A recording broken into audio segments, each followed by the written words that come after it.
2 cup அளவுக்கு fruits and vegetables வந்து நீங்கள் பிளான் பண்ணி ரொட்டீனாக காலையில் 1 கப், ஈவினிங் 1 கப் ஃப்ரூட் சாலடோ இல்லை ஃப்ரூட் ஸ்மூதியோ இல்லை சூப்ஸ் வெரைட்டிலையோ கூட்டு பொரியல் கூட நீங்கள் கொடுக்கும் போதில் பேசிக்கான நம்ம விட்டமின்ஸ் அண்ட் மினரல்ஸை வந்து கவர் பண்ணுறதுக்கு வந்து ஹெல்ப்ஃபுல்லாகவும் இருக்கும். ஸோ நம்ம பிரெயின் செல்ஸும் ஆக்டிவாக வச்சுக்கிறதுக்கு வந்து ஹெல்ப் பண்ணும்.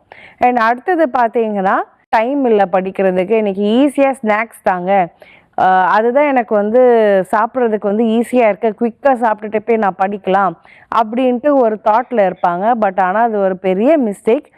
ஏன் அப்படின்ட்டு பார்த்தீங்கன்னா, அந்த மாதிரி லோ நியூட்ரியன்ட் ரிச் ஃபுட்டில் பார்த்தீங்கன்னா நம்ம ஸ்நாக் ஐட்டமில் தேவையான பிரெயின் செல்க்கு இருக்கிற நியூட்ரியன்ஸ் வந்து கிடைக்காது. ஸோ அதனால என்ன ஆகும், கான்சன்ட்ரேஷனுக்கு பதிலாக அவங்களோட எனர்ஜி லெவல்ஸ் தான் வந்து கம்மியாகும். அவங்களுக்கு இன்னும் வந்து ஸ்ட்ரெஸ்ஸை வந்து இன்க்ரீஸ் பண்ணும். அதனால வந்து இந்த fast food items, high fried oily items, sugary items, salty items, இந்த மாதிரி விஷயங்கள் வந்து எந்த ஃபுட்லலாம் இருக்கோ அது வந்து அவாய்ட் பண்ணுறதுக்கு வந்து ரொம்பவே ஹெல்ப்ஃபுல்லாகவும் இருக்கும். ஆல் டுகெதர் பார்த்தீங்கன்னா ஹோம் ஃபுட்டே வந்து ப்ரிஃபர் பண்ணுங்கள். வீட்டில் குக் பண்ணியிருக்க ஃபுட்டு வந்து ஷெட்யூல் போட்டு பசங்களுக்கு வந்து பேக் பண்ணி கொடுங்க.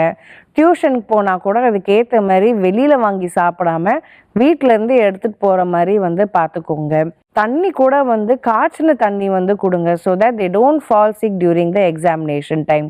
ஸோ